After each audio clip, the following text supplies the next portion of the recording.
Good morning, ladies and gentlemen. At least from Washington, it's good morning. I know our audience is very much international.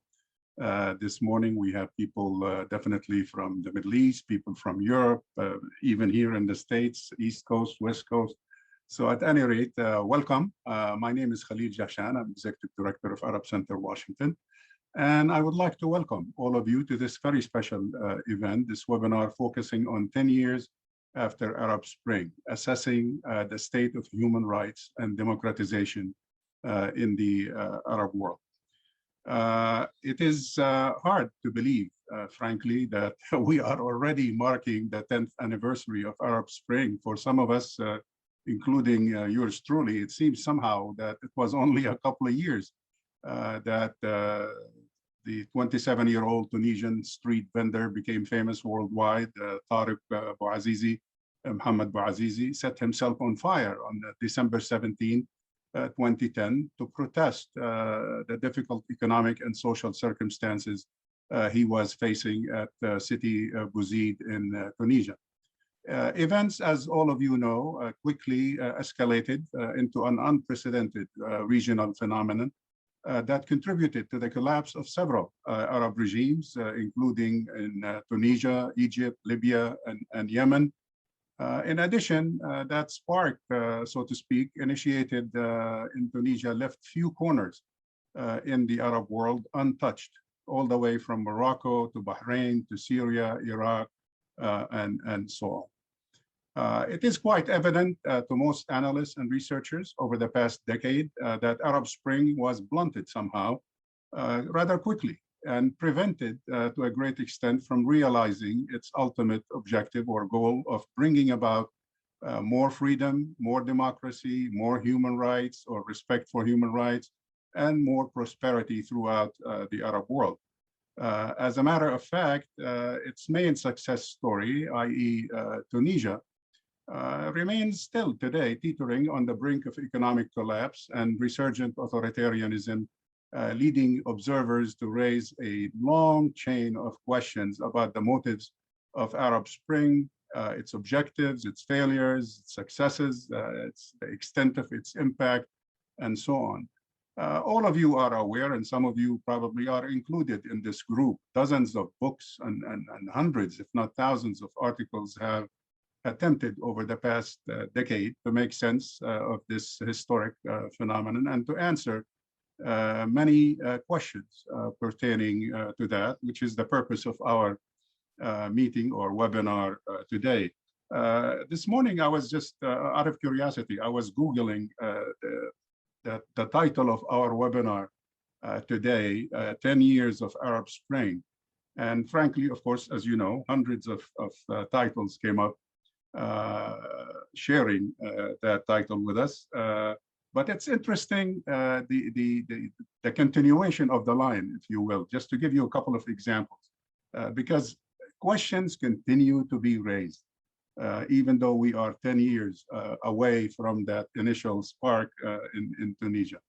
One title says, 10 years later, was the Arab Spring a failure?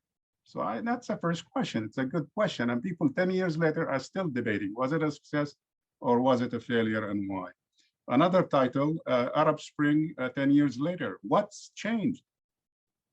Have we really seen some solid change and how? Another title, 10 years after the Arab Spring, democracy remains elusive. Why? Why has democracy escaped? Is the Arab world not ready for it? Was it a premature, if you will, event? And Arab Spring, how the uprisings still echo. So it's, you know, the implication here that it's not dead. Is it really still alive? Is it still echoing? Is it still threatening to pop its head again? So these questions, you know, has Arab Spring totally failed to affect change in the Arab world and why? Arab Spring is still living on or not? Are we indeed going to see a resurgence in the future? What is the current assessment in the countries that were directly impacted by Arab Spring? Why was Tunisia a notable exception in 2010, 2011, or was it? And what is the role of women in the uprising? What is the role of the media exactly? Have lessons been learned? Are we going to see that again? And is Arab Spring the only way to move forward in the Arab world? And has it become kind of like the prototype for future change? Can Arab Spring indeed be replicated in the future? To help us decipher, if you will, these issues and answer, we have an unprecedented group of observers, experts, practitioners, and we're delighted to have all of you with us this morning from different corners of the world. And I will introduce the speakers in the order in which they will be speaking. We're going to begin with Liz Sly, a Beirut bureau chief for the Washington Post, who will focus on or give us a general overview based on her excellent coverage in recent weeks of the assessing, particularly the countries that went through Arab Spring. So that would be, I think, a logical beginning for this webinar and this discussion. Next will be Marwan Muasher, Vice President for Studies at Carnegie Endowment for International Peace. I'm sure you all know he was Foreign Minister of Jordan to 2002, 2004, and Deputy Prime Minister the 3 years after that. He will be focusing again also on the general overview of Arab Spring, particularly developments, unique developments that actually are detected in Jordan's response to that, and how the situation is developing in the region. Third will be Leah Whitson, Executive Director of Democracy for the Arab World Now, GON. And she will be, of course, having spent a long and successful career in human rights. Her name and her face is associated with the Human Rights Watch for many years. We appreciate all the work she has done, and she will be focusing again on assessment of human rights and democracy in the Gulf, and has that really been impacted by Arab Spring. Fourth would be Amy Hawthorne, who's joining us from a very early morning in San Francisco area.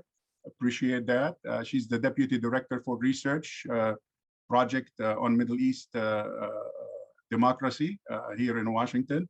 And she will be focusing again on her experience dealing with these issues across MENA, and will focusing on Syria and comparative look, let's say Egypt, Tunisia, and areas that she has covered and keeps track of. And last but not least, our dear Mozn Hassan, Executive Director and founder of Nazra, the Feminist for Feminist Studies, a well-known Egyptian human rights defender. And she will be focusing on various issues that we mentioned with a focus on Egypt, and particularly the role of women and state of women's rights today in the Arab world. So welcome.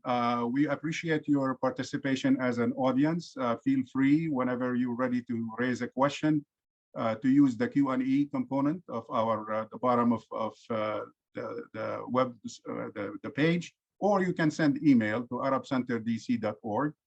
Your email will be transferred to me. I'll be reading the questions to our speakers. Once we begin the Q&A, each speaker will have, let's say, 10 to 12 minutes to summarize their perspective, give or take 12 minutes. But in order to kind of try to get to the Q&A, we appreciate the speakers abiding by that. And then we will engage in the art of conversation for the balance of our time. So with that said, Liz, the microphone is yours, if you don't mind. Hello, everybody. Thank you for the little plug there for our series. And thank you for inviting me here today to talk about it. Yes, as Khalil just said, the Washington Post has just done a 5-part series on the anniversary of the Arab Spring. And if you haven't read it already, I hope you do. It was very interesting to embark on this project because, in journalism, we often have a thing that like anniversary stories are just looking at, they're not news, they're, an anniversary is a an artificial deadline, if you like. It's not news. It's something that you create, and then the stories can end up being very retrospective or backward-looking. But in fact, it turned out to be an immensely interesting exercise in what is the state of the Arab world now, and just how precarious it remains a decade on. You can argue with the title, the Arab Spring or whatever, because indeed there wasn't much spring-like about what happened in the Middle East in the immediate aftermath of all those protests and demonstrations.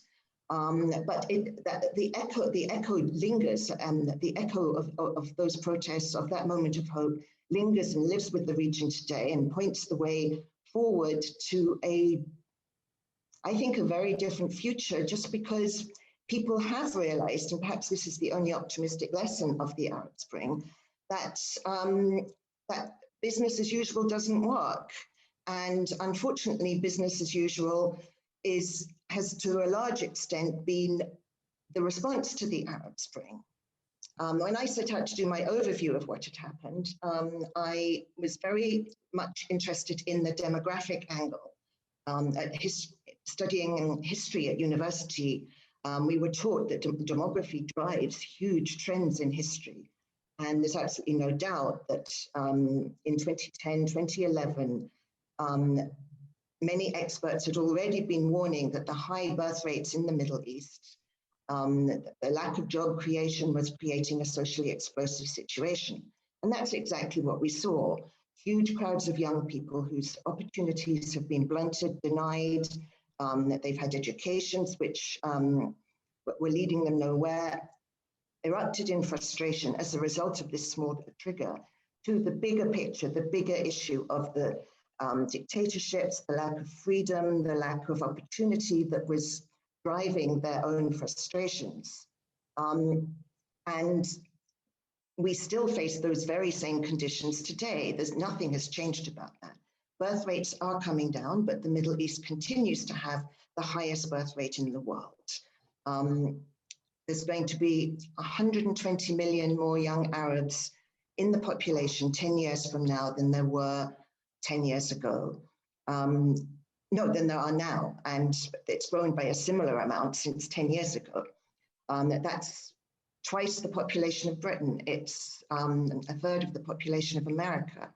It's a huge number of people, but there's been nothing in the way, or very little in the way, of economic reform, political reform, anything that would give any reason for these young people to hope that their futures could be bright, that they can achieve and fulfill their ambitions in life, that they can have aspirations that are reasonable and can be expected to be fulfilled. So it is a recipe for social explosion. It is a recipe for more unrest. But the more I reported it, the more I came to the realization that it's nothing to do with demography, really, because plenty of countries in the world have had high birth rates that have not been accompanied by airstrikes and civil wars and bombings and repression on this scale. In many cases in history, we've seen high birth rates, rapid population growth, lead to social unrest.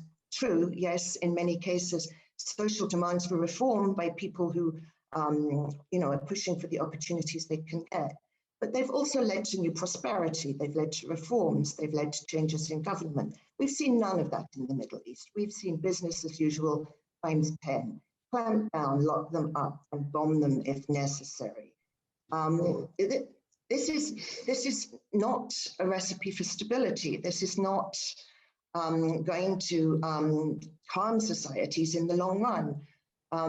Economies are not growing.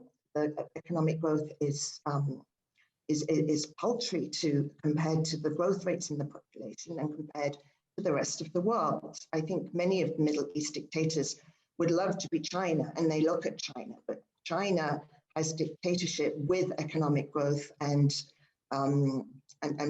with expanded opportunities for people. You can, of course, you never know how long that's going to last. But in the Middle East, they're not doing it. They're not putting the two things together. For now, I think we see that there's certainly been a chill across the region in terms of the appetite for taking to the streets. We've talked to people in Egypt, we've talked to people in Tunisia, even some people in Iraq, but less so there because people are really angry there. And the amount of oppression, the response that they saw 10 years ago has definitely made people have less appetite for taking to the streets to demand their rights. But at the same time, I think we're also looking at a potentially dangerous situation where the demands that we saw 10 years ago, which were for which were for justice and dignity as much as they were for democracy and freedom. It's the small injustices of societies in the Middle East, the corruption, petty corruption that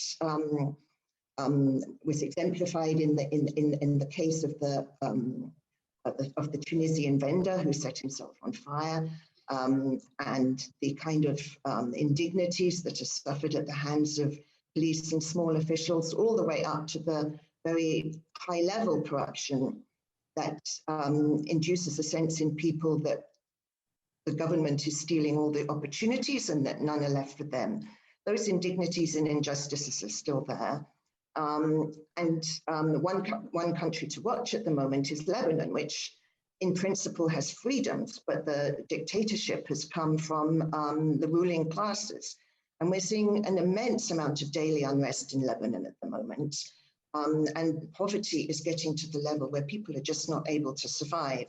And far from like organized demonstrations with music and singing and slogan and dancing, calling for democracy and reform, I think we're going to see a lot more in the way of very, very angry street violence that's not controlled, doesn't have any particular goal other than the expression of violence.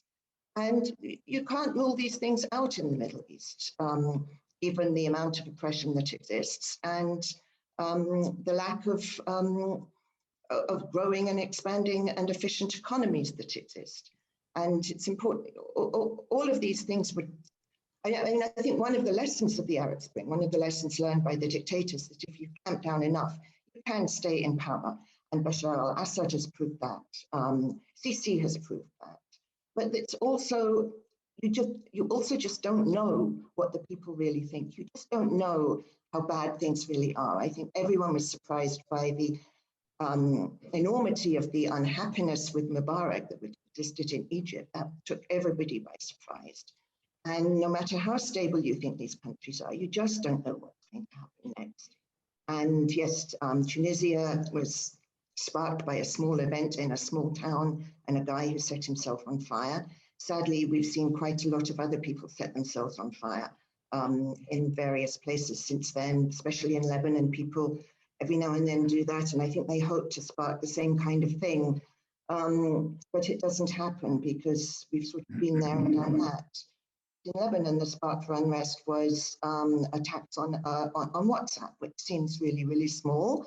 But the message was that people just lost it at the prospect of one effort by the ruling classes to mask and to mask the scale of the economic collapse and pass on the cost to the ordinary people rather than taking responsibility for themselves and actually implementing reforms that would affect them. And in Iraq, the proximate cause of the demonstrations which erupted in 2019 was the firing of a popular general. It was only a very proximate cause. It unleashed a lot of incredibly pent-up anger and frustration about the lack of electricity, the lack of jobs, the lack of economy, the level of corruption, the arbitrary control of militias and security forces. So yes, in conclusion, I would say I'm not terribly optimistic about the future. I'm sorry to say that, but I don't see prospects for reform. I don't see leaders taking on the kind of changes that would be necessary to bring stability to the region or to satisfy any of their citizens' pent-up frustrations. And we just don't know where that could lead.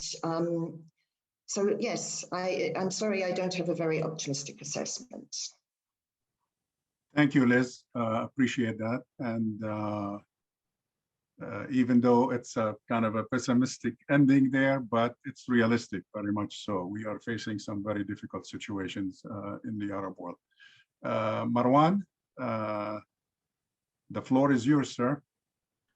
Well, I'll try to be less pessimistic. All right. A lot of people are asking the question, what went wrong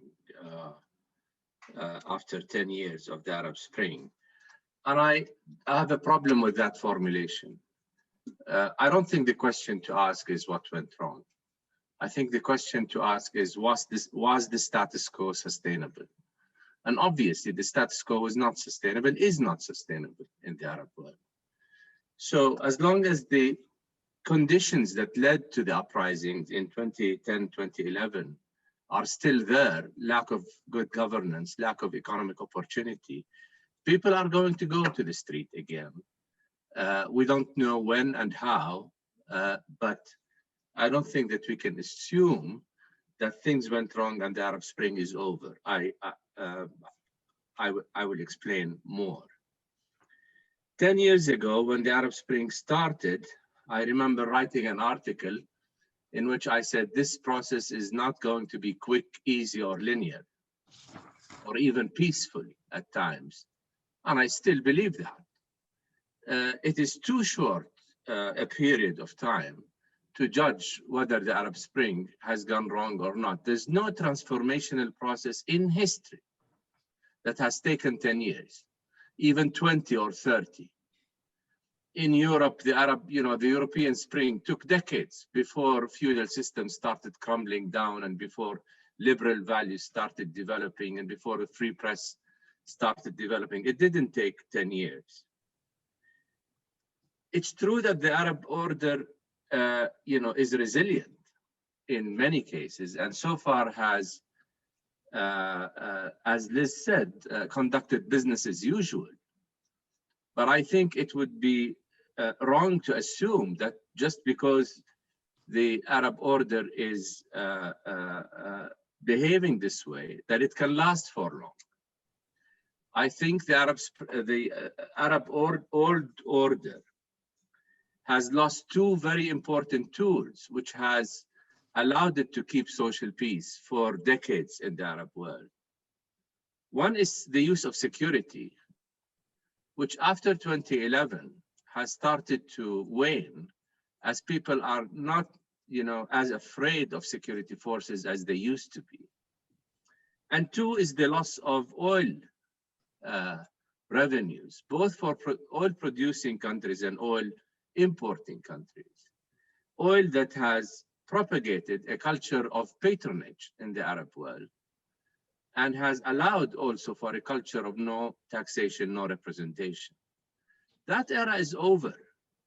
And, we still have some oil reserves in the Arab world, but they're declining very quickly.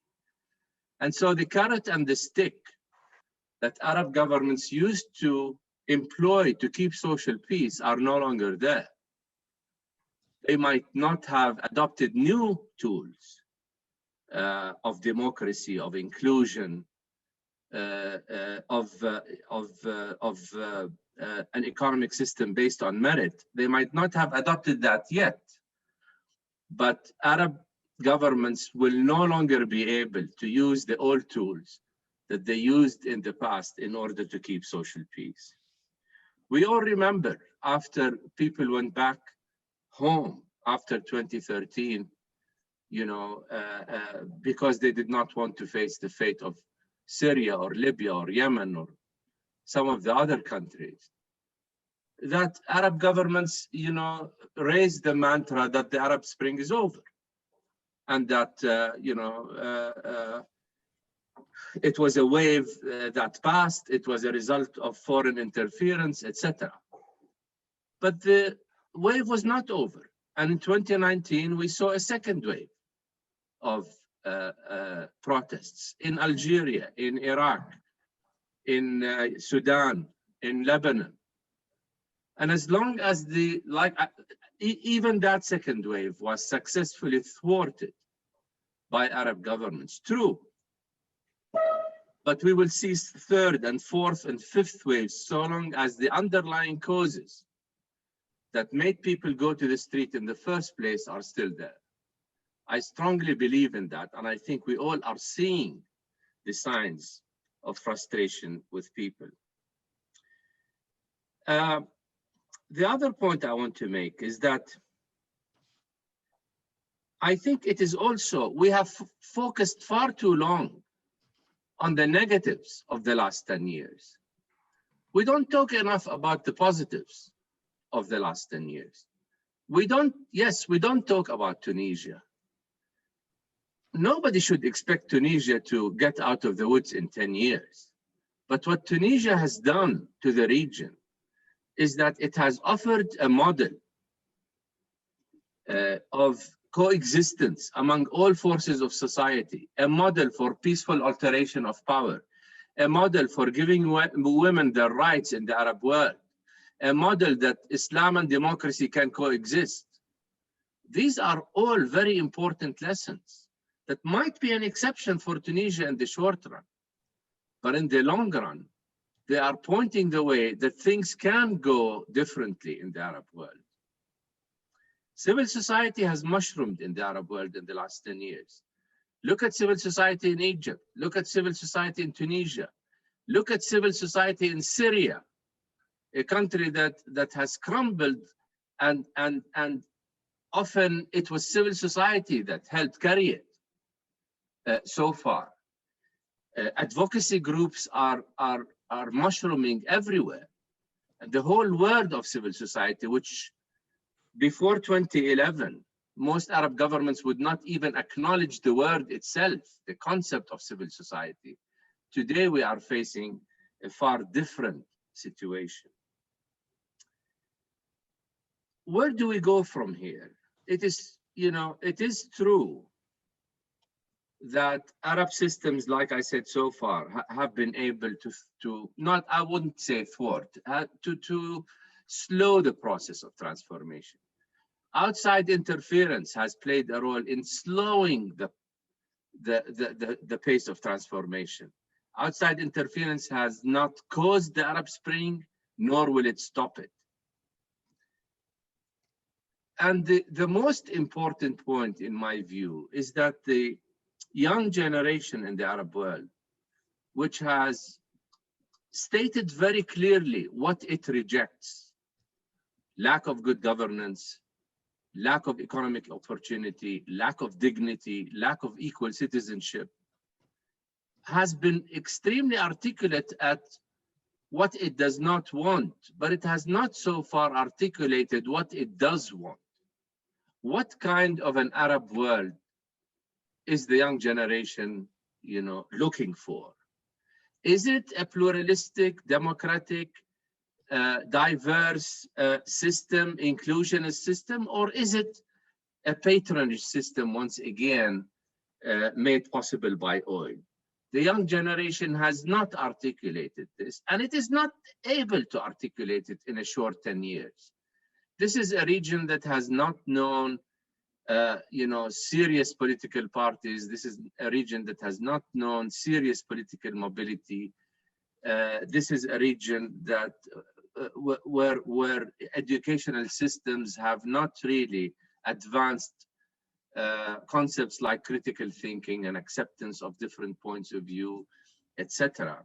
So this is going to take time, and it doesn't have to end successfully in each Arab country. Also, those who will not understand that the old order has died and they need a new system whose pillars are based on democratic values and pluralistic values. Those who don't understand this and who will fight, as for example, Egypt is doing, will lose in the end, as Syria.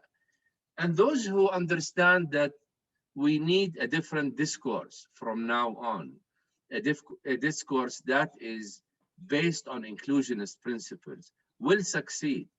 But I will caution once again to pass judgment on this process in a short 10 years. I believe this is going to take at least 50 years. before we go through that transformation. And I know when I say this, people say, "Oh, this is too pessimistic." But the fact is, there are no shortcuts to democracy. The fact is, if you want pluralistic systems, you have to change the educational system in the Arab world. You have to change the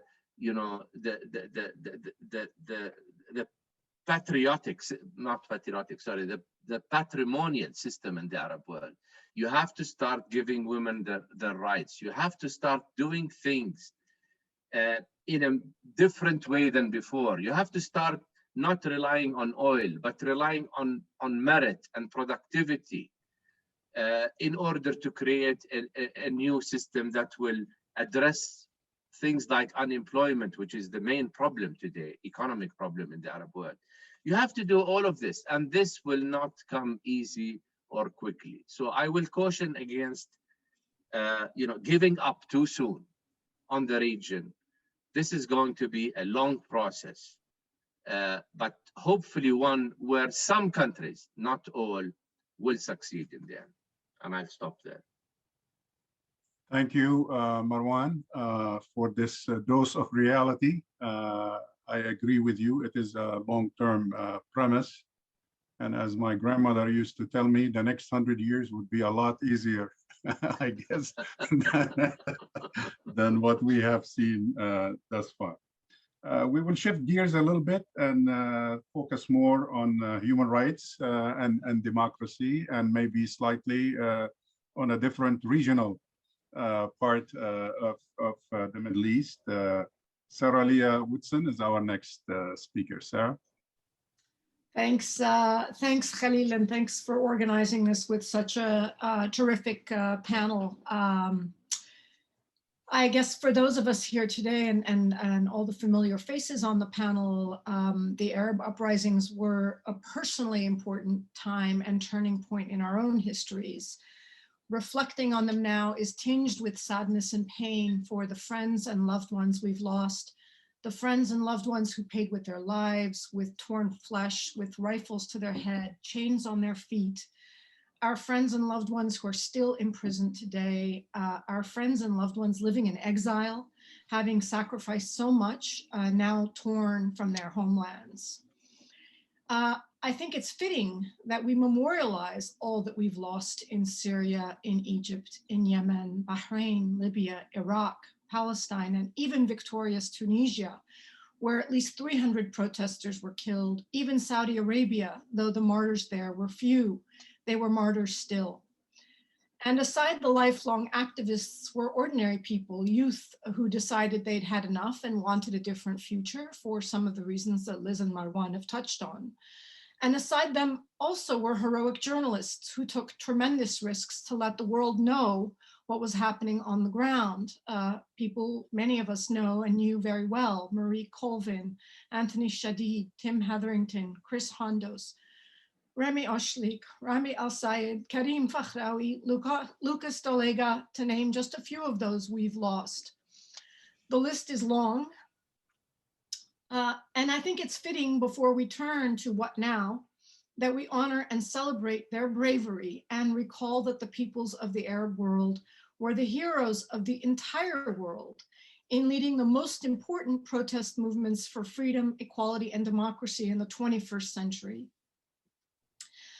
I hope you will join me in a minute of silence, and I gladly offer up my speaking time for that, because I don't think we have honored and celebrated and memorialized the people who sacrificed with their lives.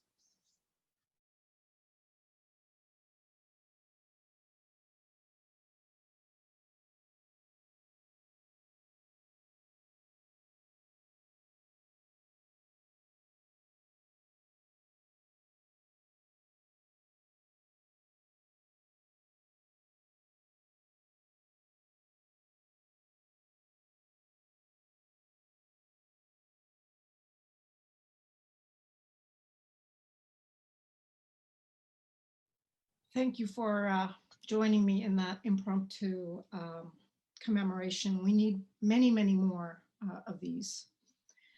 Why the Arab uprisings lost this first round of battles in the region has been and will continue to be a point of analysis for decades to come. I've argued that most critically, the challenge of the uprisings was too great. The people of Egypt weren't just up against their dictator and corrupt government, but against the autocrats of the entire region, especially Saudi Arabia and the UAE.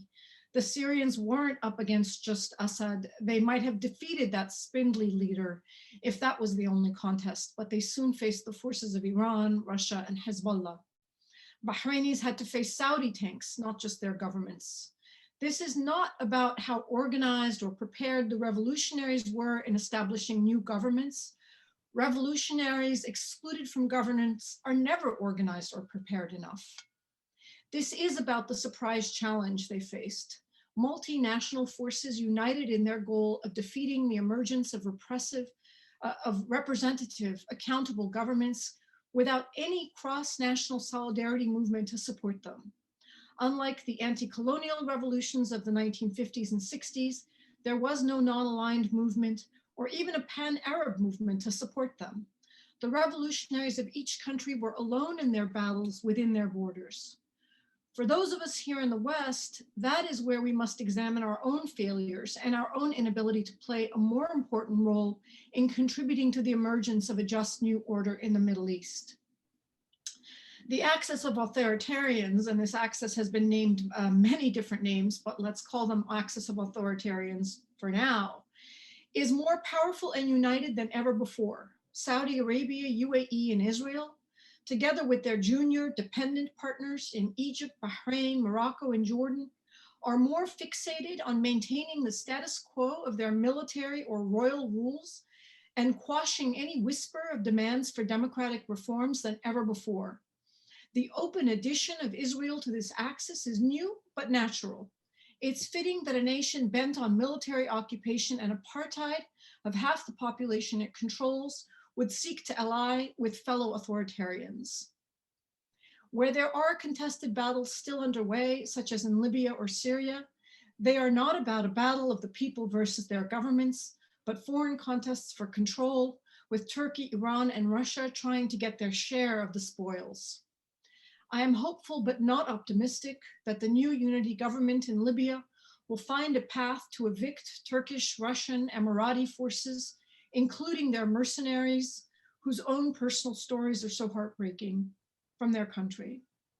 I'm hopeful but not optimistic that there will be some modicum of peace in Syria and Yemen to conclude the wars that have long had nothing to do with the aspirations of the Syrian or Yemeni people. There is a new administration in the US government, and I have very small hopes that it will undertake the recalibration of US policy in the region in a way that truly serves the interests of the American people or the people of the region. What's needed first and foremost is a reckoning with the harmful role of American policy in the region that contributes to the abuses of the rights and people of the Middle East. This is markedly absent, even progressive commentators cling to notions of America as an agent for promoting human rights and democracy, when in fact it is an agent for promoting abuse and tyranny. Here in the United States, for those of us here in the United States, our contribution, the contribution we failed to make a decade ago, is to rein in the harmful conduct of our own government. We must put aside prideful, destructive notions of urging our government to militarily intervene to, quote, build democracy, or to punish a country's entire population with sanctions, as we're currently doing in Iran and Syria, to somehow persuade their uncaring governments to care. First and foremost, and with much greater humility, we must work to get our government to stop its military and diplomatic support of abusive governments in the Middle East. We hide behind a poisonous leaf when we pretend that the United States will urge Sisi to reform while providing him billions, wink and nod, to assure him he can carry on with his executions, disappearances, torture, and corruption. When we permit our own government to sanction the staff, prosecutors, and families of the International Criminal Court because they have dared investigate Israel for its war crimes, But to avoid any sanction for a red-handed murderer crown prince, we are failing our own responsibility to support the people of the region. And when we justify sanctions against the people of Iran and Syria, and before that Iraq, and still 33 countries around the world, because we personally detest their governments, we are making things worse, not better.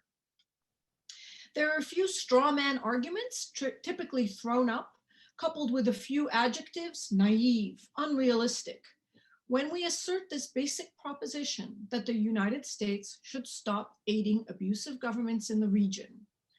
We face the terms realpolitik and the need to balance the soft-headed human rights with the hard-nosed national security interests. There's a certain machismo in there, along the lines of what we've heard from the Biden administration, that they want to recalibrate, not rupture our relationship with the abusers.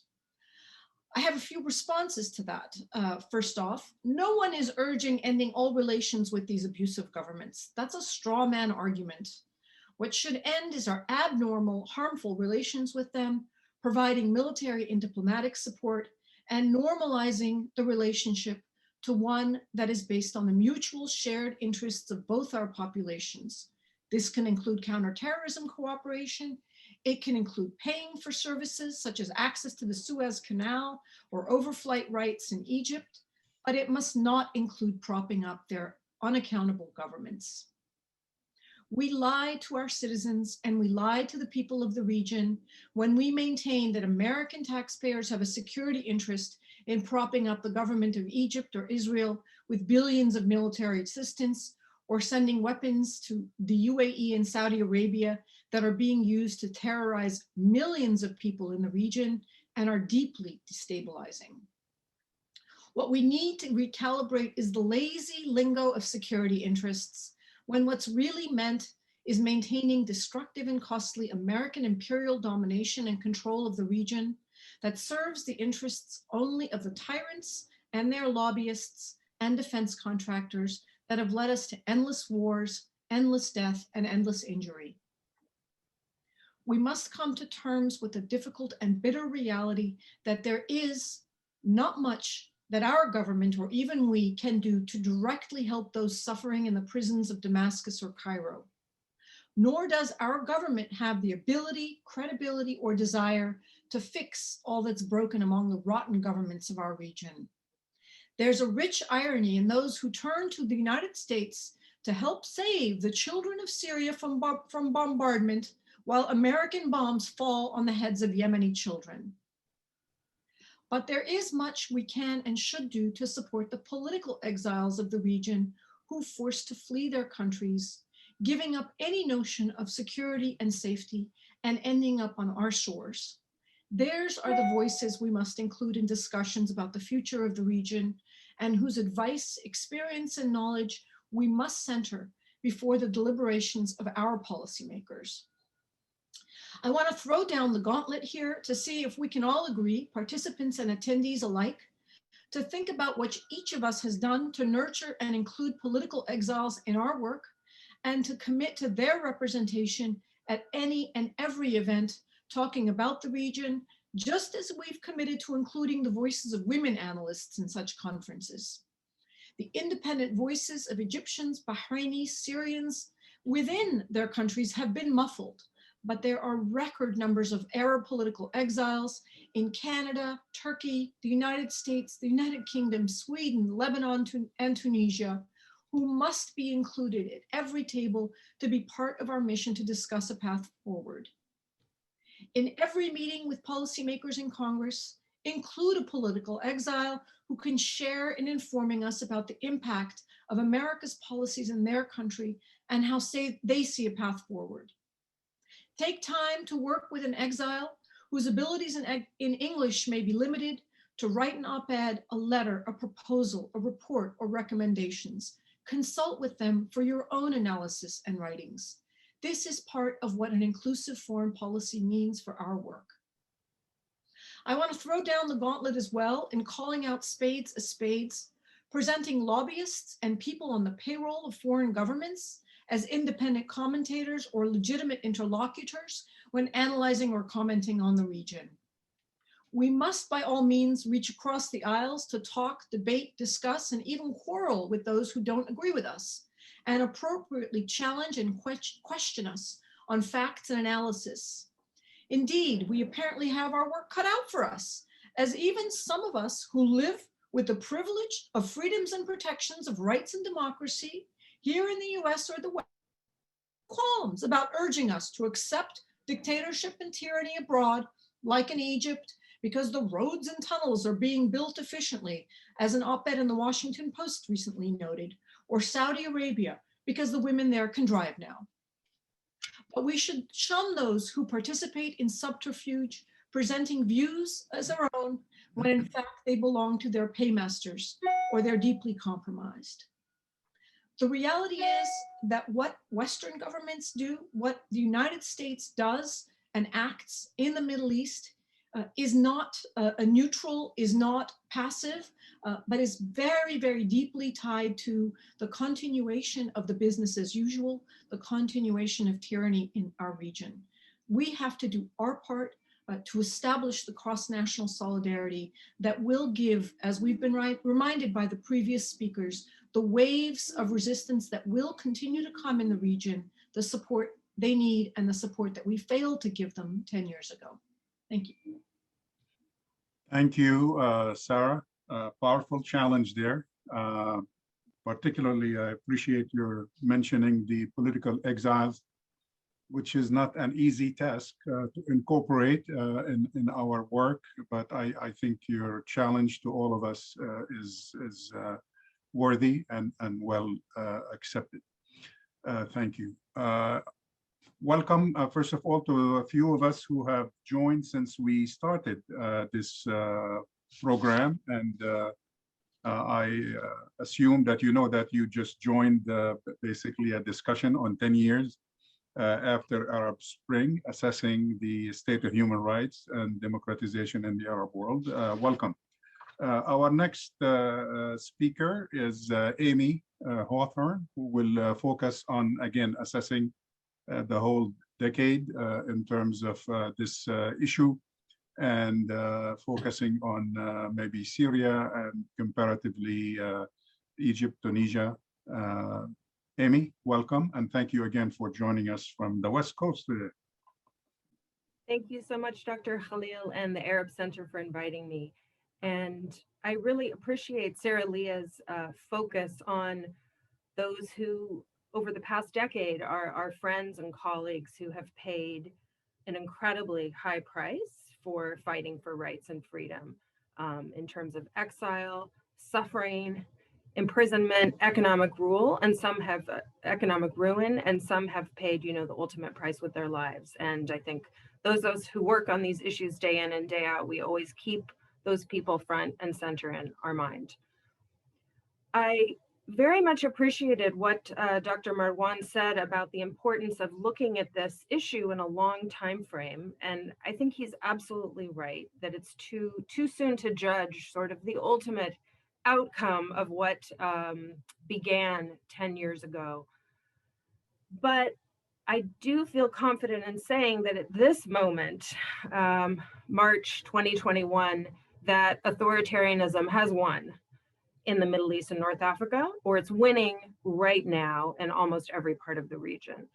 This has been a disastrous decade for democratic progress, and it's been particularly disastrous decade for rights and freedoms, with one exception, which is Tunisia, and I'll get to that later in my remarks. There are so many reasons for this state of affairs. Dr. Khalil mentioned the hundreds or thousands of articles written trying to understand what has happened. And we are still trying to understand what happened and why. But I could say where I sit right now, looking back at the last 10 years, I would say there are a few main reasons that stand out to me for this state of affairs. And the first is very simply that those who hold power are stronger than those who want democratic change and universal rights. And this is a very obvious point, but previous speakers have mentioned the importance of this as well. the people who are in power, the ruling classes, the dictators, the autocrats, they are stronger than those who want democratic change and rights. And that is the reality of the power balance at this moment. It could shift in the future. I think for some early, in the early days of the Arab uprisings in 2011, the power balance was in flux, but that's the reality right now. And there are many reasons for that, but we must mention that one of the reasons why those who want the continuation of authoritarianism are stronger is that these rulers, these regimes have enjoyed significant regional and international backing and or leniency. So there, of course, we're very familiar with the cases of regional and foreign powers who have intervened militarily or in other ways to prop up authoritarian regimes or restore them to power. But there's also from the international community, the Western, community of democracies, there's been a silence and leniency for overwhelmingly toward the issue of democratic change. And that's, I think, something that is not determinative in what's happened, but it's very, very significant in my view. Another notable factor, I would say, of authoritarians and anti-democrats being able to hold on to power is that they have been very successfully first of all, they've been willing to go very, very far in holding on to power. I think some of the things that we've seen over the past decade, even for those of us who have been working on this region for a very long time, have really been shocking. Red lines have been broken, norms have been broken, and these rulers have been willing to go very, very far to hold on to power. And they've broken norms, and those norms have collapsed in some cases because there hasn't been a sufficient pushback against them. And these rulers and these authoritarians also have been able to play very successfully on using the idea of fighting terrorism and counterterrorism as a way to silence dissent. Now, this is nothing new in this region, but I am really struck by the widespread nature of the different regimes using very overly broad anti-terrorism, counterterrorism laws to silence and punish those who are speaking up for rights and freedoms. There has been really an alarming spread of the use of this in countries throughout the region, including in Jordan, which is a place that often doesn't, get very much remarked upon. But Egypt and many, many countries across the region, the ability of ruling powers to label basically pro-democracy voices as terrorists and to use that as a way to punish and silence them is become, as I said, ubiquitous and very, very disturbing. And I see very little pushback from the international community on the whole to that. The use of that is even much more, I think, than in the initial period after the 9/11 attacks. And that's because there are so many people who rose up demanding these things. The regimes were looking for a way to silence and punish them. As I said, the human rights situation in particular over the last decade has been disastrous. When we think about Syria, we think about Yemen, we think about Libya, these conflict countries.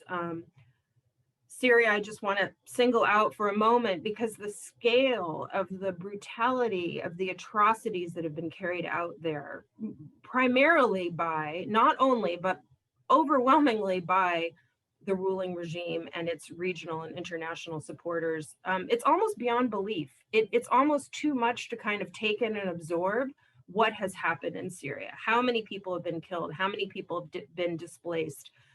How many people have suffered? The international community wants to kind of look away and move on, as do many people in the region. But this is an open wound that will continue to, to be there for a very long time, and it will have its effect across the region, no matter how much regimes try to push it away or ignore it. And, unfortunately, we know that the Middle East and North Africa is no stranger to armed conflict and mass human rights violations occurring during those conflicts. I mean, we've seen just in relatively recent decades, the Algerian Civil War, the Lebanese Civil War, the Iran-Iraq War, the US invasion of Iraq, and all the destruction and human rights abuses that wrought. But there's a couple of things I think that are different about these conflicts and the scale of human rights violations over the past decade. And one is that I guess I would call it the age of information and impunity. The global, the local, the regional, and the global coverage of these conflicts, Syria stands out in particular. The documentation, the information that has been provided to the region and the international community about what has taken place is immense.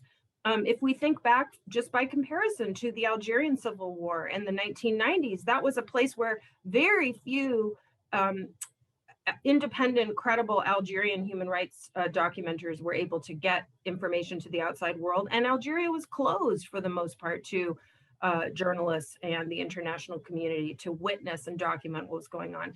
For the most part, that has not been the case with Syria and these other conflicts. Yet we see a shocking level of impunity and lack of action from the international community.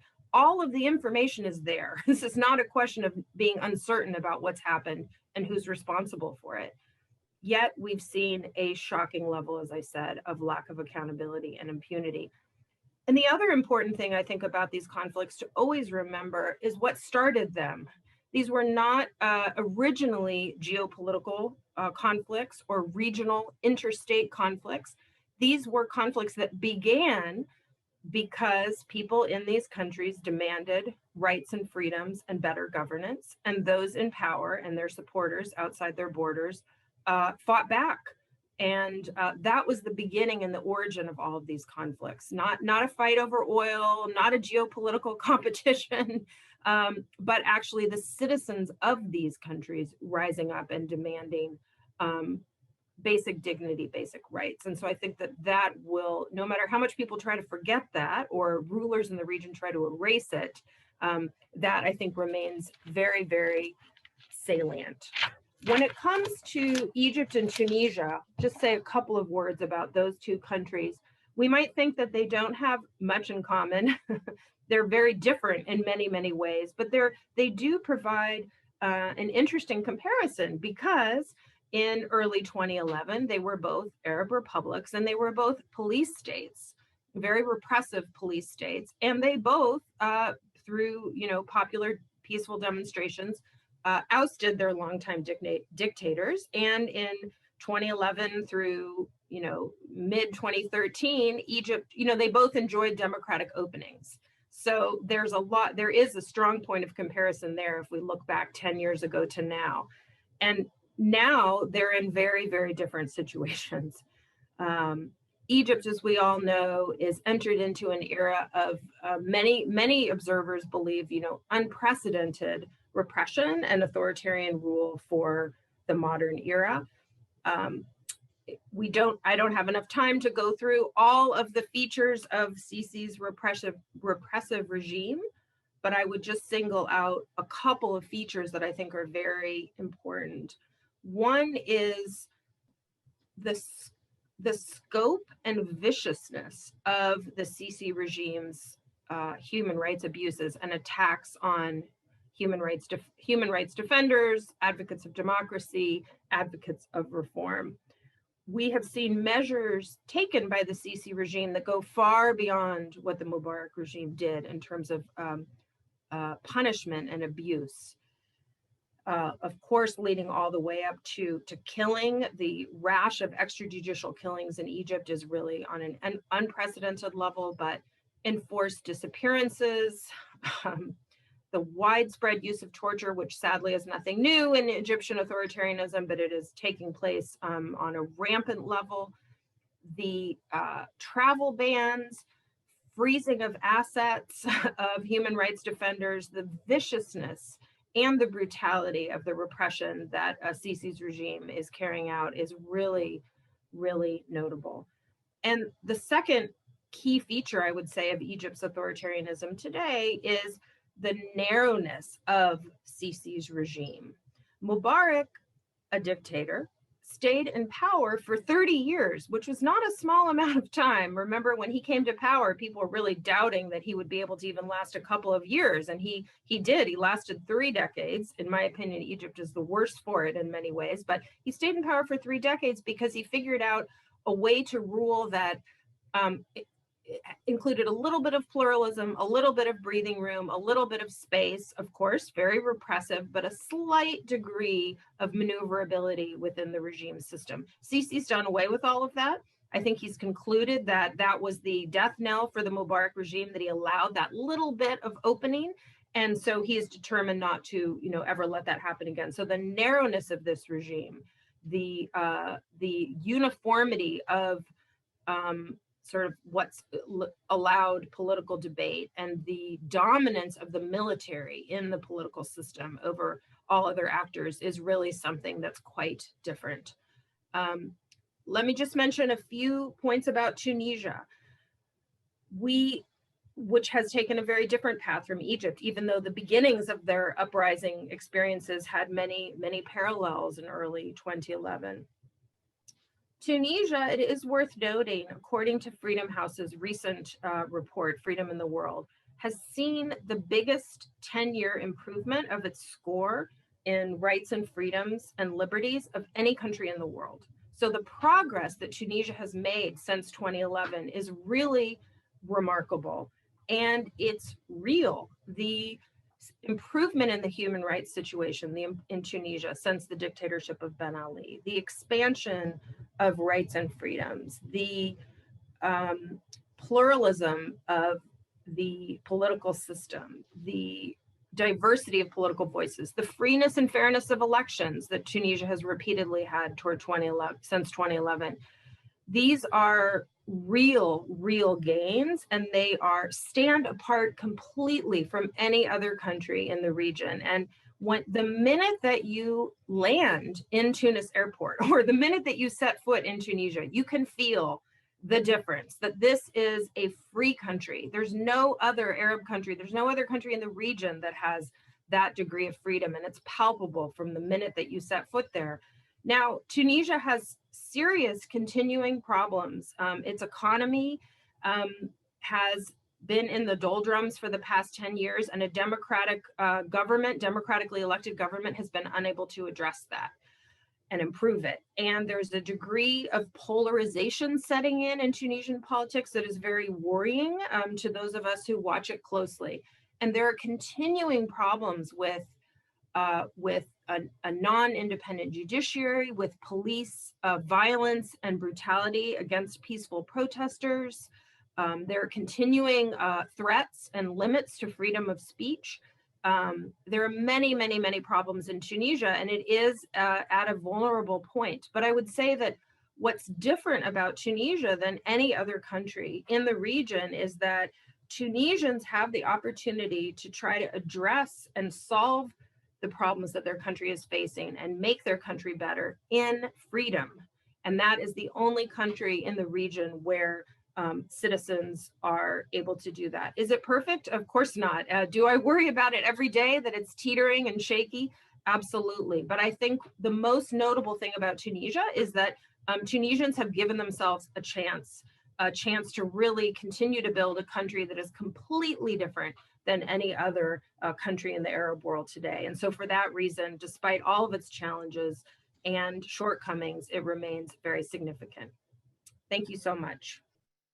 Thank you, Amy. Appreciate it. I was very much intrigued by your depiction of the balance of power, if you will, internally in some of these countries between those who hold power and those who are agents of change, who played a key role in Arab Spring. And I hope we get a chance to comment on what Marwan suggested earlier, whether that has any impact on that balance of power in terms of the governments, if you will, or the Arab order losing at least 2 of its tools in terms of the use of security and the loss of oil revenues, and whether that is beginning to kind of alter, if you will, the inequalities within that balance that you just mentioned, Amy.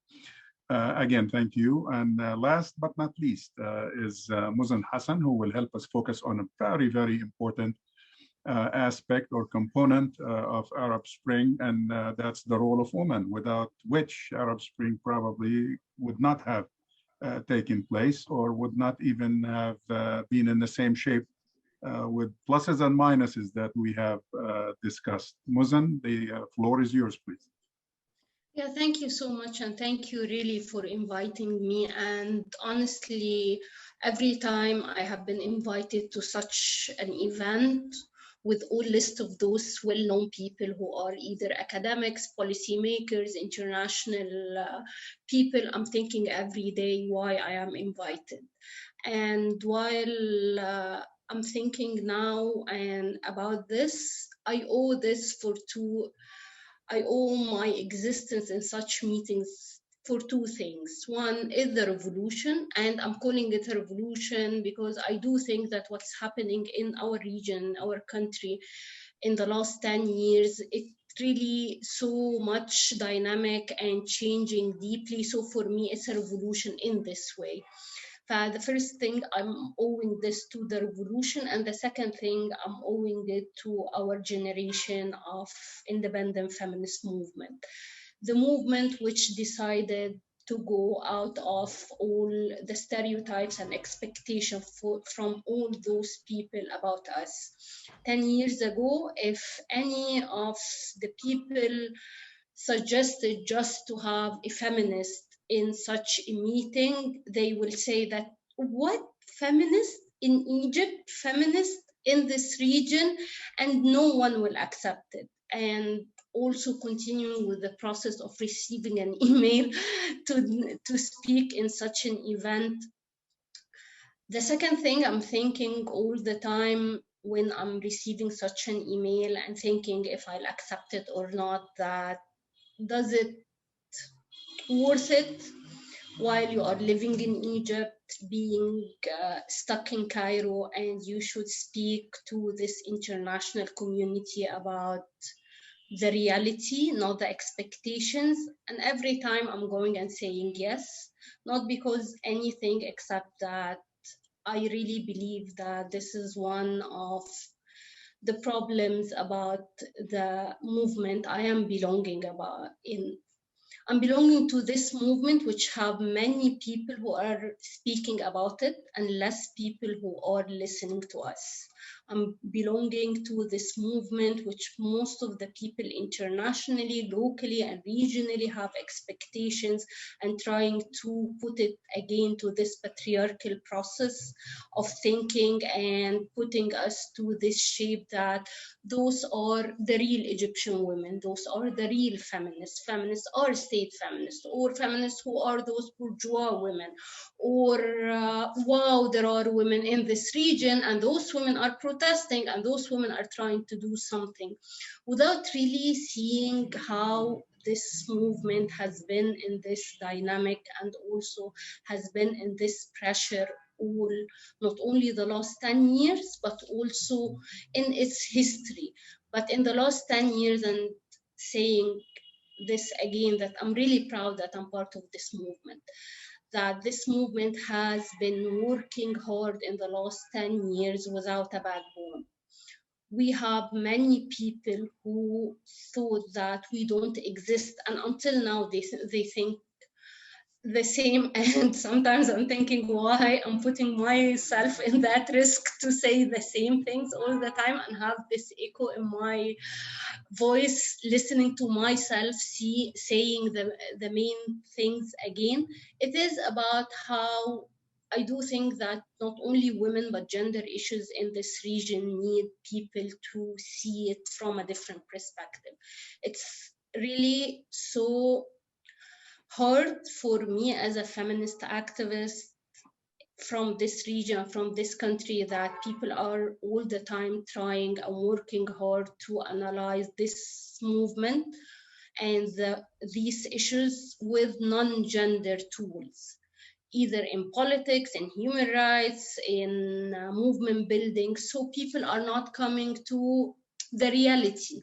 One of my best friends who is not living in Egypt and she is an academic, always telling me that her friends in the academia telling her that why you succeeded more than the other movement in the region. And I don't think that we as feminists are succeeding, because you couldn't succeed by yourself. You couldn't succeed after what you have been speaking about in our region, in our country, with all these hard things. I think we are doing better, not because of anything, except that we are really a movement which coming from the people to the people. We are coming from the Egyptian women who are not stereotyping themselves in the last 10 years and trying to work hard not to be co-opted by any of the narratives, and trying to build their alliances and avoiding their enemies in strategic ways. But we are not succeeding. We are doing better because we are not one kind of people. And I think that people want to see us doing better because they want also to understand us from these Mubarak tools, that women during Mubarak time were doing better, and honestly they were not doing better. Or in the beginning of the years of the revolution, women issues were doing better, and it's not true. The Muslim Brotherhood year was better than Sisi time, and also it's not right. Because what are the tools you are analyzing us and seeing us in the last 10 years? What happened in Egypt in 10 years ago, which I really owe it a lot, not only bad things, but also good things, that this is something which was unexpected. And I think that people who are trying, even us, to romanticize 2011 and they wanted to have it back, I think we are people who just don't want to see the reality. What happened 10 years ago, that it's not about the generation, it's about different people who decided that this social contract is not accepted anyway. And this happened deeply from the Egyptian women, that they decided in 2011 that the social contract is not accepted anyway after that. And because of that, we have been in this 10 years of struggling with almost every group, not only ruling Egypt, but also calling for changing Egypt. Because people want women and they want the gender questions to be back to the stereotype. They want us just to be co-opted by a new group. If you were not accepting Mubarak tools, so you have to accept us, without seeing us as an independent political movement who have been struggling a lot. And seeing this was so clear, fighting violence against women, especially sexual violence in the public and the private sphere, make us see how we are not only sacrificing, but how we are trying to strategize our work in order to exist. Because thinking and speaking up about sexual violence and mass sexual violence happening in a public sphere and in a politicized place like Tahrir Square was the dead end between us and all other groups. Because this was the clear message that we are not accepting the status quo. We are trying to change what people like to see us about. People like to all the time, because I'm coming from the generation that people like to see us as if we are those middle class or bourgeois women who are demanding things which most of the real Egyptian women are not accepting. And what's happening now, and it's not only about us and our sacrifices and our work, it's about the real demand, that the reality that most of the Egyptian women are demanding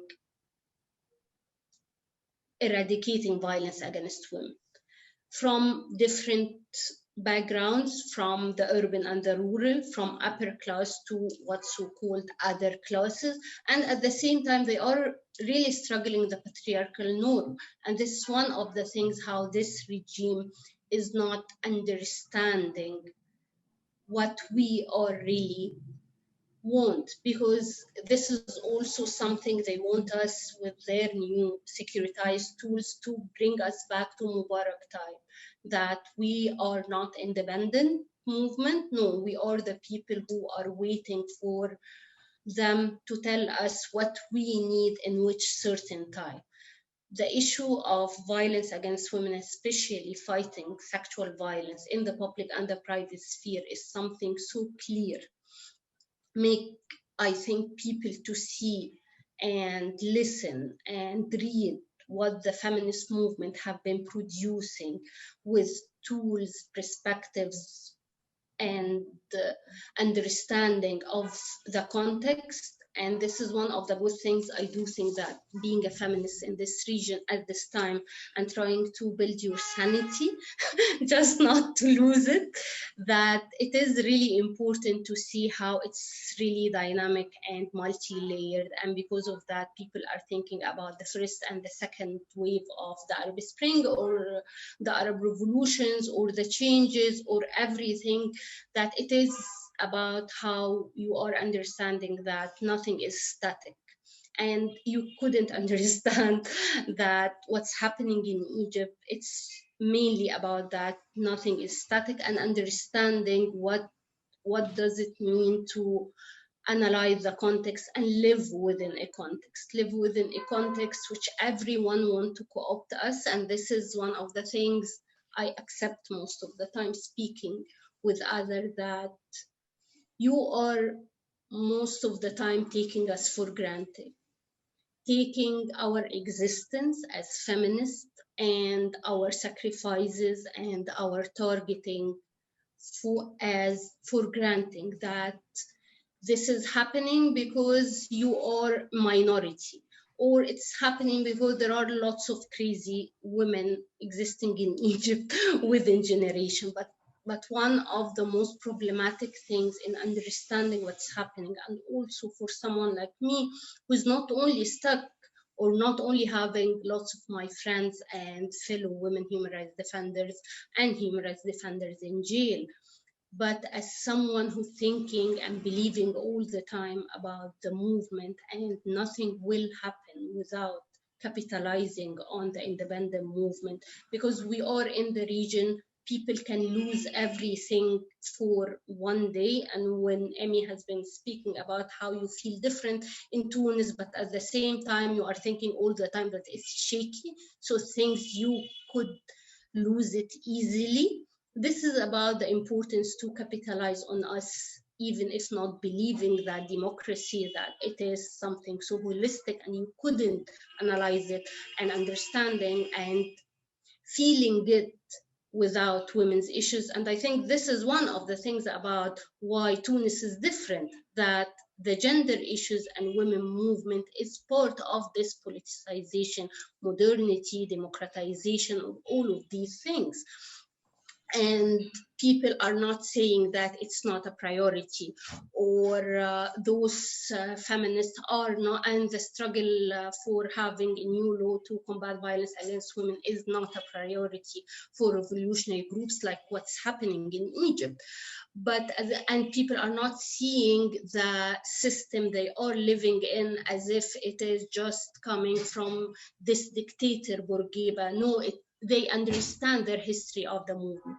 They understand what other women have been sacrificing in other time. So thinking about this and understanding that we are living here in Egypt, have many people expect things about us and analyzing us without even take their time and effort to listen to us. And at the same time, understanding our existence in this, not only the ecosystem, but also this international political system. We couldn't see what's happening in Egypt in these different things without analyzing in a gender way why women have been targeted based on this morality things. This is about how securitized systems are seeing their rule they are seeing this from this patriarchal place, that there are good women and there are bad women. And this is about what they are saying to others, how they are ruled and how they are strong. Why the women from so-called the TikTok who are doing videos on TikTok are in jail, because this is about how patriarchy is ruling. Patriarchy is ruling people in this way. Why we as feminists are so targeted in our country, because, and people are saying that why you are targeted. Feminists have never been targeted in Egypt, which is not true. But why we are now targeted more than before? Because we are calling for this new social contract between us and the state and the political groups, and because of that we are targeted. So I don't want to repeat myself all the time, but also being in such a context with people who are supposedly influential in different spaces, I think the international system need to see us from this real gender analysis and gender policies. I think this international system need to see not only women by numbers and by all the time being so westernized, in being all the time impressed to see such women. On the contrary, they have to see how this movement is really building and maneuvering and demanding things which is so hard for their daily lives, not only on the security and safety, but also on their mental and psychological capacities, which most of the people couldn't really bear with this, being on target from different groups, not only one group all the time. And people are accusing you all the time that it's all in your head. It's not something easy to make people after that be so-called logical.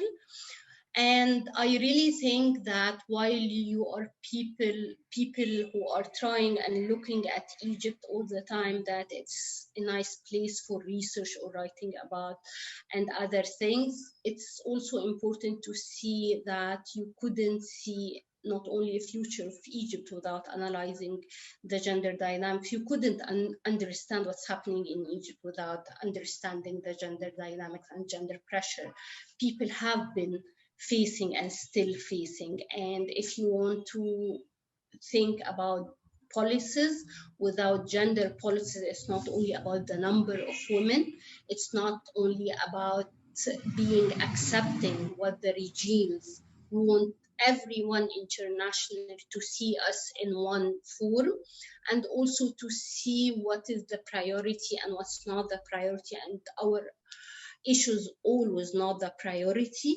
All of these things will really not help to understand and suggest and thinking about people who are in Egypt or outside Egypt. This will not help really to understand the reality and think that we can gain a big picture without seeing the dynamics within it. And understanding how the feminist movement is struggling is really a good way for you to understand these dynamics. And at the same time, you will see this in reality in different ways. If I want to suggest anything from my position now, that listen to us, don't deal with us as interlocutors. Deal with us as people who can create their policies, by the way, because we are the people who are implementing it. But being all the time this interlocutor, that people are listening to you, academics, media personnel, and even people didn't bother themselves to send us the final reports or the final book they wrote about us. This is something really hard within this situation, and being a feminist and understanding that solidarity and constructive solidarity is the only way for movement and independent movement to exist is the way I'm really suggesting and calling you, all of you, to think about that. Be in a constructive solidarity with us. See us and make the spaces, the resources, the voices, and the protection, if you can, for us to exist, implement, and reflect in one day. I think I spoke more than my time. It's hard to speak after all of you and make sense. And thank you again. Thank you, Mozn. You definitely did make sense, and I appreciate the feelings and the commitment behind your words and for the challenge that you presented for all of us. I think it helped us personally and collectively here today to kind of understand the seriousness and the difficulties involved faced by at least half, if not more, of the population, not just in Egypt, but through Egypt, reflected throughout the Arab world. So thank you very much. Ladies and gentlemen, it's time now for the Q&A. We have already received quite a few questions. If you still have a question addressed to any of our speakers, feel free to use the Q&A mechanism at the bottom of the page there. And I will begin by addressing reading your questions directly to our speakers. The first question we received is from Dr. Abdul Wahab Al-Qassab, and it's regarding Iraq, which was not focused on, unfortunately, today because of limited time. But he refers us to the fact that between 2011 and 2013, an Iraqi uprising took place against discrimination and hateful policies practiced by, at the time, the Maliki government against particularly Sunnis and Kurds and what have you. And that resulted in upheavals in the country that ended up probably, according to Dr. Abdul Wahab, paving the way for ISIS to prevail, within a year or two after that, 2014. And I would like to direct this one to Liz, if you don't mind. In your coverage of the uprisings, did you cover Iraq? Do you have anything to add to this on this particular period?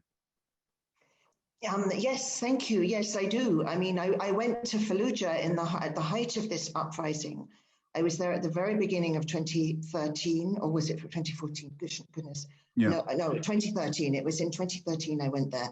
The whole town was in revolt. They blocked the Baghdad-Amman road, the big highway that leads west out of Baghdad. They'd completely taken it over. The whole town was attending protests. There was very much an Arab Spring vibe, although the people of Fallujah seemed a little bit puzzled about this peaceful resistance thing, because they had been doing quite a lot of quite unpeaceful resistance to the Americans for the 10 years before that. But they said it worked in Egypt and Tunisia, we'll give it a go. And everybody was enthusiastic. They were happy. They were so happy to see me. They were full of enthusiasm that somebody from the Washington Post had taken the trouble to come and spend time with them and cover what they were doing and their demands. And yes, the uprising was the incredibly discriminatory policies of the Maliki government, and a number of people had recently been arrested from their homes, militias, security forces. Nobody knew who they were, but they'd been taken away from their homes. Relatives couldn't find them, and this was the spark that had caused this massive protest movement.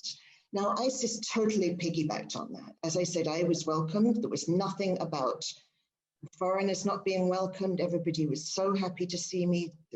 And what they were saying was that Maliki is telling us we're Al-Qaeda. We're not Al-Qaeda. We had Al-Qaeda. People didn't talk about ISIS in those days. They came a bit later. The split with Al-Qaeda came a bit later.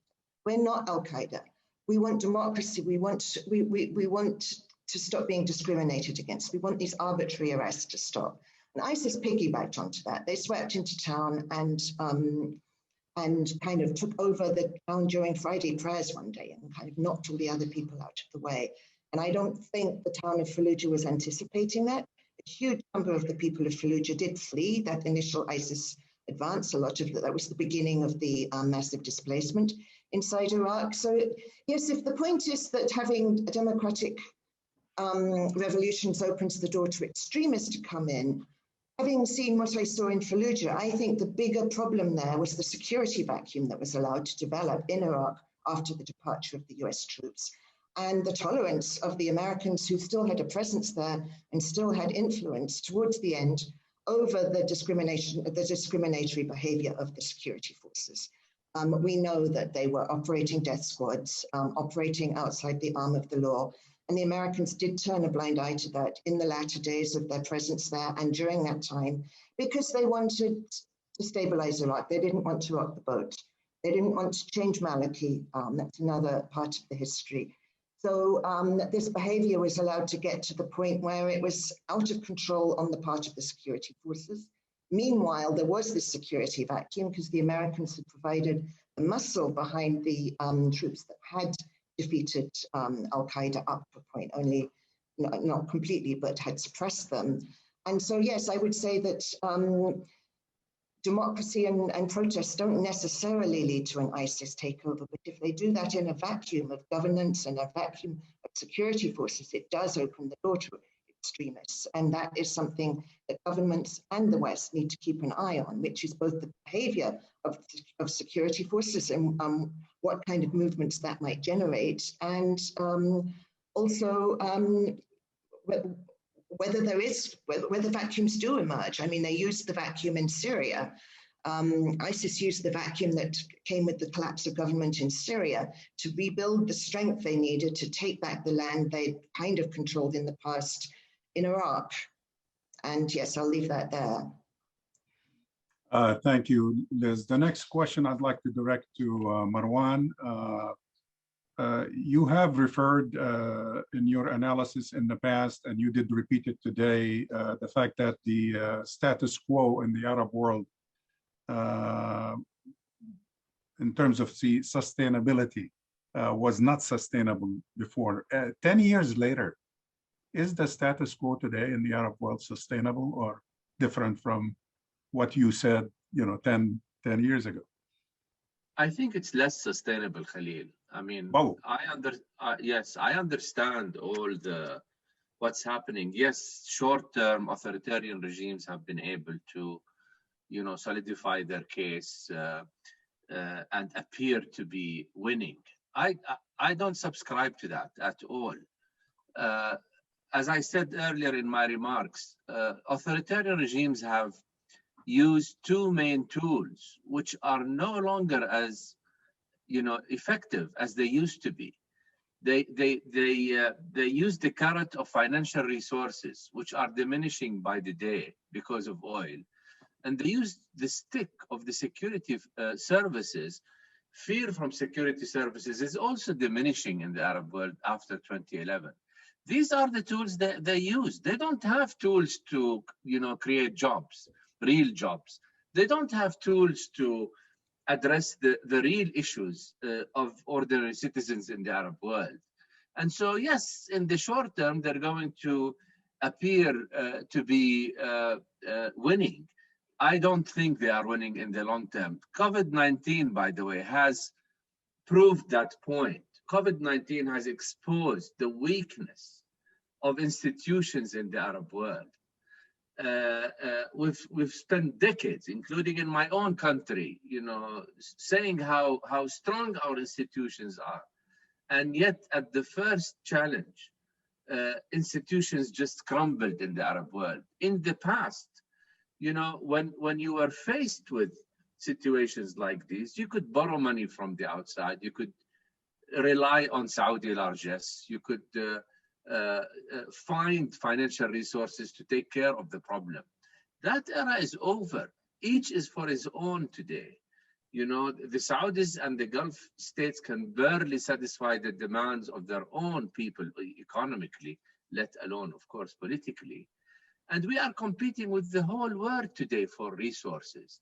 Every country in the world wants additional resources to deal with what COVID-19 has created in terms of unemployment, in terms of, slow economic activity, etc.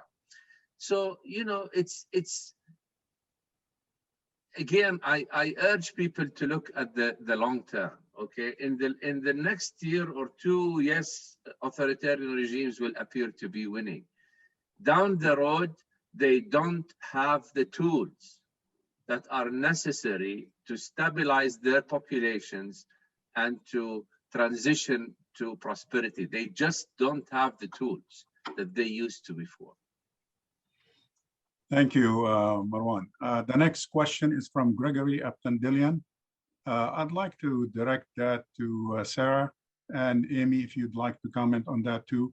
The access of authoritarians, as you referred to, Sarah, in your remarks, seem to be kind of pointing in their defense of their performance to the chaos and the violence in Syria, Libya, Yemen, to scare their own population into believing that a push for democratization will make life even worse for them. Although this is a false narrative, he says, it seems to be working to a large extent. What can civil society do under the restrictions they have to operate in these countries to fight this narrative?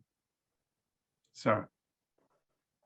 Yeah, I guess those are really two separate questions. One being the false narrative that's propagated, that is widely believed, that is a terrible fear that the chaos of Libya and Syria will spread to Saudi Arabia and Jordan and Egypt. And I hear it all the time, and I'm actually quite sympathetic in many ways to that reality. I think that within the civil societies of Saudi Arabia, Egypt, Syria, the reality is it's just too dangerous for civil society to take on their governments right now. And that is the greatest challenge that we face, in that the ability of civil society to organize safely, to not face infringements on their life and liberty, as the unbelievable activists of Egypt continue to do in and out of prison, mostly in prison. So tip of the hat to Mozn and all her colleagues for their courage and their bravery. I think there's very little that they can do with the expanded security controls within the government. That's why I think the responsibility of those of us on the outside is that much greater. And the responsibility of us to impact what we can impact, which is the behavior of our own government in supporting the authoritarian access. That's where our focus has to be. One of the frustrations I have is that so many excellent think tanks, human rights organizations, analysts, journalists, and so forth will describe the facts of the brutality and repression in each of these countries, will describe the fact and reality of US military and diplomatic support for these governments. And mind you, the diplomatic support is as important as the military support. And it's the symbolic importance of the military support that probably exceeds the actual physical significance of the military support. But then they cut back on the recommendations. They shy from making the clear recommendations that military and diplomatic support for these authoritarian governments has to stop completely, full stop. Not that it should be conditioned on faux reforms that are never going to happen with these existing tyrants whose dependence exists on repression. Whose existence depends on repression. And so that's where I see even those who completely understand the reality of the situation in the Middle East, the authoritarian access, and what makes their rule possible, which is continued US support, shy away from making the recommendations that should follow, which is the US should stop supporting these governments. It should stop supporting Israel with military support. It should stop supporting Egypt with military support. It should stop selling weapons to these irresponsible, reckless leaders. And yet that conversation is not being had clearly. Instead, we still have people who understand all of this, who then say, US, please, protect the Syrians and protect the civilians in Syria. you know, I'm baffled by that approach, by that analysis. It's like, before you go and ask them to help the civilians of Syria, how about getting them to stop bombarding the civilians in Yemen? Why do you think that the US, which has actively participated in a war in Yemen in the past 5 years that has terrorized millions of Yemeni civilians, is suddenly going to change its colors and come to the aid of Syrian civilians for anything that will not create a worse political quagmire? So that's where I think we as civil society, the safe civil society, the privileged civil society, have not been using our privilege and our responsibilities appropriately. Amy, do you have any additional comment on this one in terms of role of civil society? With your permission, I'd rather respond to the first part of Greg Sure. F. Tagilian's question, Please. which was about the many regimes' sort of exploitation while doing some of these governments very little to address the suffering in Libya, Yemen, and Syria. They have been fairly successful, many of these regimes, in pointing to those situations as a very extreme object lesson in what can happen if there, you know, are sort of upheaval and too many demands for democratic change, etc. That narrative has been successful to a certain extent, but I really believe that, you know, as in everywhere in the world, all politics is local, and ultimately what will matter most is how these regimes perform for their own citizens, for their own populations. And if these regimes, as Marwan and others have said, continue to really fail to provide better living standards for the majority of people, not just the elite few, good jobs for, especially for young people, better living conditions, basic rights and freedoms. Ultimately, eventually, citizens in those countries, and they're continuing to do so, but they'll do so in larger numbers, they will resist and they will push back against the failures of their own governments, separate from what has gone on in these ongoing war zones. So I think that, you know, it's worked for a short time, but that narrative won't work forever, because ultimately people will be judging what their own governments are doing for them. Okay, thank you. Let's transition to Mozn. In terms of the issue of a lot of these articles and books written thus far on the experience in general of Arab Spring keep referring to the lack of leadership in the movement that contributed maybe to its weakness or to the lack of achievements in terms of the larger picture or ambition in terms of objectives. Several people referred today to the fact that it seems that the regimes seem to have learned. I think Liz mentioned earlier that the regimes seem to have learned from the Arab Spring. Have the feminist movement learned from the experience, and in what sense? Yeah, I think we learned it the hard way because we have been pushed to learn. Yeah, and I do think that we are learning it because we are not patriarchal and we are trying not to be patriarchal, so we don't have this entitlement most of the men have, that they always do things right, that they always thought about good things, but it's out of their hands what happened. I think feminists are not more humble, but this is also about the culture perspective of us, so we have to review ourselves all the time, and we learn it the hard way. One of the things we have been discussing within the feminist movement in the last 2 years, how we are really also part of our history. We are that nationalists that we love to be all of us in the same package, saying the same thing without thinking really about that. It's not about the feminist movement, it's about the feminist movements, that we are a lot having different perspectives. We shouldn't be the same, but we should learn how to deal with our differences and how to have our minimum and building on it. I think the feminist movement is learning in this way hardly, and I think also we are learning how to be more political more than before, and how not to be co-opted, because this is one of the issues about the feminist movement in our region and in our country, that it has been co-opted all the time. Being this independent, political, and at the same time not alternative but strategic, this is something so hard, and we are trying to learn, but also we know that we couldn't be by ourselves. If you don't have a public sphere, if you don't feel safe organizing yourself, so you couldn't be a successful movement by yourself.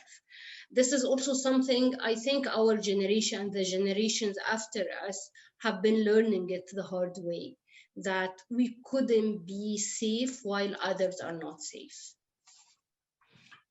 Thank you. Marwan, this question is from Kay Young, is addressed to you.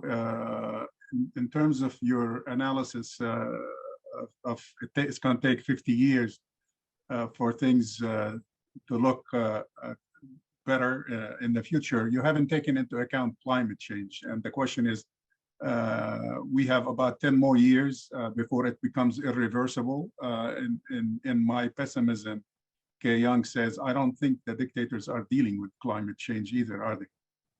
No, they're not. And unfortunately, neither is society. Climate change is just simply not on the radar screen of most Arabs, unfortunately, I say, because it is a very important issue.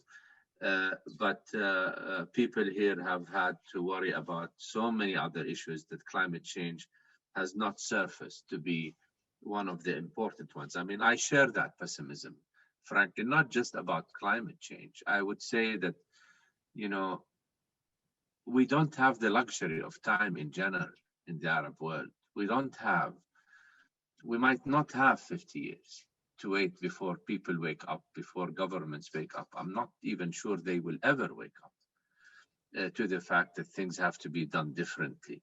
So I share that pessimism. I'm not sure myself if we have 50 years, not just because of climate change, but because of many other issues. We have no choice but to, you know, but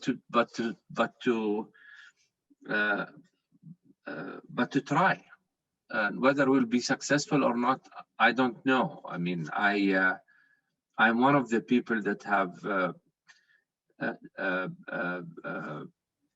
talked so many times about governments needing to change in the Arab world before it is too late. Because, you know, if they leave it to the street is much better at starting protests than at institution building within the fact that we don't have much time. But frankly, nobody's listening. You know, Arab governments are just not simply interested in reform. They're not interested in power sharing. They're not interested in inclusive decision making. And so, you know, people like me their views fall on deaf ears. I worked for a while at the World Bank, and I understand completely the challenge of climate change and what it will do to the whole universe. But I'm not sure that it is something that will receive much attention in our region, not just by governments, but by people also. Thank you, Marwan. The next question comes from Andrew McInnes to Sarah. If one could restrict U.S. arms sales, which you mentioned, to the region, what is there to prevent other countries, such as Israel, Russia, China, and to a lesser extent, Europe, from filling the vacuum or the void? Nothing.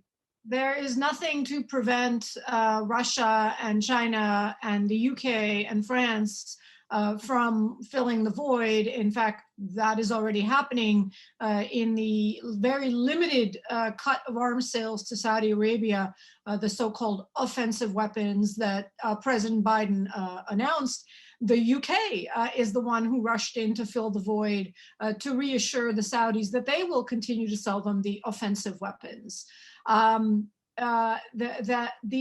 issue in curbing, cutting American arms sales is ending America's contribution to human rights abuses, in ending America's own violation of its human rights obligations.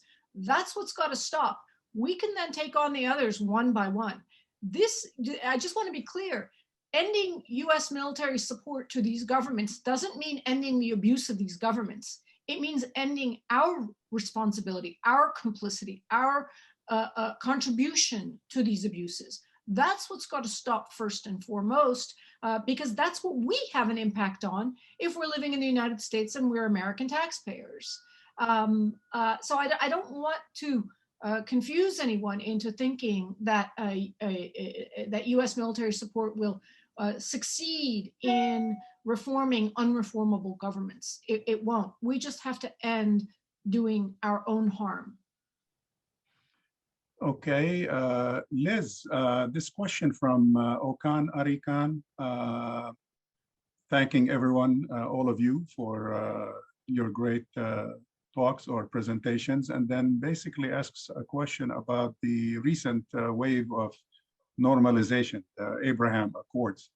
Have you detected in your coverage of 10 years after Arab Spring that there is somehow a link, a connection, or are people taking that into consideration, that it might help foster democracy in the region in the future or not? I see this less as a move that will help foster democracy as much as it does. Did somebody earlier use the phrase an axis of authoritarianism? I think we are, Sarah did. that was Sarah, yes. I think what we're seeing is a new divide emerging in the Arab world, or not, it's not a new divide, but you've got the UAE, the Saudis, and now Israel and Egypt, and they're sort of aligned, if you like, against what they call the Islamist axis, but you could also call it the forces of Islam. But you're looking at and it's not just about Islam, it's about much more than that. It's about politics, and it's about tribal rivalries, and it's about long-standing rivalries. But this alliance certainly gives a boost to those who want to counter Iran. They see it as a boost to counter Turkey and Qatar. And you've got that divide going on, but I don't see it as advancing democracy in any way. More that it's a very geopolitical move that enhances regional splits between different geographical regions and types of government and approaches to government and attitudes towards sectarianism and Islam. And this is part of why I don't see, all of this plays into the whole, why I'm not very optimistic, because I see so many of these regional and international geopolitical fault lines overlaid on the other struggles that the region is having, that the people are having, and the frustrations that they're having. And the chances are that those will be directed in more militaristic ways by regional governments, such as we've seen in Libya and Syria and Yemen. It exists, and we could be in for more wars in the future. Thank you, Liz. Marwan, Sophie Ibrahim agrees with you that authoritarian regimes may not have their own tools to continue, if you will, their methods of control and oppression. But Western countries, including the US and Europe, continue to support these regimes fervently. Do you see that as changing in the near future? The United States in particular has been in the region for three main reasons: oil, Israel, and stability. These reasons are changing. At least oil and stability in the region have been challenged. in the past years, I think I am detecting, not just me, but I think we are all detecting a wish by the United States to not withdraw from the region, but to diminish its existence. Particularly after the Iraq War, I think there's a popular feeling in the United States that intervention by the United States has not really helped anyone. And so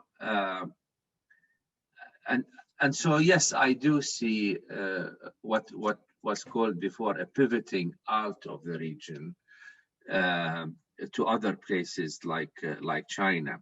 But let me say this: there will always be reasons why the United States will stay in one form or the other: arms sales, protection of Israel, etc. But what I want to say is that we just cannot rely on any outside force to push the reform process forward. It has to be an in-house, homegrown process. Nobody's going to do it for us from the outside. We all remember the George W. Bush attempts to, democratize the region. Look where that, brought us all. Reform from above, from the outside, just doesn't work. We've seen it happen in a hard push like that of the United States, in a soft push like that of the EU at some point. It just doesn't work. You need to create a critical mass of reformers from inside Arab countries who have to be patient, who have to rely on non-traditional tools, because traditional tools like political parties and traditional political mobilization is so easily infiltrated by Arab governments. One just has to use technology, use non-traditional means, be patient, and try to form that critical mass. I'm one of the people who are circulating the idea that in order to accelerate this process, which is a slow one and which has been, fought tooth and nail by Arab governments, that maybe we can create a critical mass of thinkers across countries from all over the Arab world to compare notes, to see where we have done things right and where we have done things wrong, to look at how we can confront status quo forces peacefully, of course, in non-traditional ways. That critical mass, unfortunately, has not been created. And as I said before, will take time to create. Do we have that much time? That's one of the main questions we have to ask ourselves. I don't know. Thank you, Marwan. Let's conclude with this question. I'll address it to Amy. It's from Teresita del Rosario from Southeast Asia. We've had our share of uprising, Philippines, Indonesia more recently, but somehow we've learned that the role of compromise in the aftermath of regime change particularly is what ensures that transition succeeds. Why are there such few voices of moderation in the Middle East from your experience? Oh, we don't have enough time to answer that question fully. Tough one. Voices of a couple of quick thoughts, though. Voices of moderation are, especially independent voices of moderation, are often snuffed out by ruling regimes and the powers that be, simply because of the potential influence that they may hold in society. The polarized nature of many of these countries' political spheres is very important. I think we've also seen, though, that you need to have moderate forces. That's a very important ingredient. But you can also have forces at opposite ends of the political spectrum who are willing to make a compromise. And that has to do with the actors themselves and the conditions in which they find themselves. And that's why we've seen that from the beginning of Tunisia's democratic experiment, democratization process, Tunisians, for a variety of factors, did make a lot of compromises to create their new governing system. They made some decisions that made some people unhappy, but they were able to come up with sort of a consensus approach. We'll see if that lasts. For a variety of reasons, that hasn't been able to happen in any other country that experienced a political opening in 2011. And so, but the person who asked the question is absolutely right. It's sort of a key ingredient to lay the groundwork, at least for the possibility of a democratic transition in these other countries. Thank you very much, Amy. We're out of time, so I would like to take this opportunity first to thank our participants, our speakers, Mozn, Amy, Liz, Sarah, and Marwan for spending this good chunk of time with us today. We appreciate your generosity, and we look forward to future cooperation. And then thank you all to our audience, the couple of hundred people who have registered and participated in and out in this event. Thank you for being with us, and we look forward to hosting you again in a future program. Be safe, and we'll see you soon. Bye-bye.